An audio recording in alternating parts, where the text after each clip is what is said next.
Hello అండి, welcome back. ఈరోజు recipe మామిడికాయలతో చేసుకునే చెక్క తొక్కు. జనరల్గా మనం మామిడికాయలతో రెగ్యులర్గా చేసుకునే రెసిపీస్ కాకుండా ఒక్కసారి ఈ విధంగా ట్రై చేయండి. ఫస్ట్ మామిడికాయల్ని నీట్గా వాష్ చేసుకొని పీల్ చేసుకోవాలి. ఆ తర్వాత మీకు నచ్చిన విధంగా కట్ చేసుకోవాలి.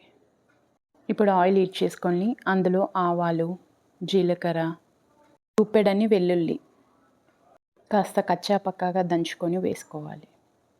అవి కాస్త గోలాక మనం కట్ చేసి పెట్టుకున్న మామిడికాయ ముక్కలు వేసుకొని అంతా మిక్స్ చేసుకోవాలి. ఇవి ఒక 10-15 నిమిషాల పాటు మూత పెట్టుకొని సిమ్ మీద పెట్టి మగ్గనివ్వాలి. 15 నిమిషాల తర్వాత ఇప్పుడు అందులో పసుపు, ఉప్పు, కారం, ఇక్కడ నేను 9 కాయలు తీసుకున్నానండి, చిన్నవి, అందుకని 3 చెంచాల కారం వేస్తున్నాను. జీలకర్ర, మెంతి పొడి, నువ్వుల పొడి అన్నీ వేసి మిక్స్ చేసుకోవాలి. ఇవన్నీ వేసి ఒక 2 నిమిషాల పాటు ఆయిల్ అంతా పైకి వచ్చే వరకు కుక్ చేసుకోవాలి. ఇది చిన్నపిల్లలు, పెద్దలు అందరూ చాలా ఇష్టంగా తింటారండి.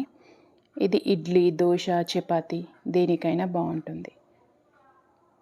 ఇప్పుడు బెల్లం వేసి అది కరిగే వరకు స్టవ్ పైన ఉంచేసుకొని ఆ తర్వాత స్టవ్ ఆఫ్ చేసుకోవాలి. వేడి వేడి అన్నంలోకి కూడా చాలా బాగుంటుంది.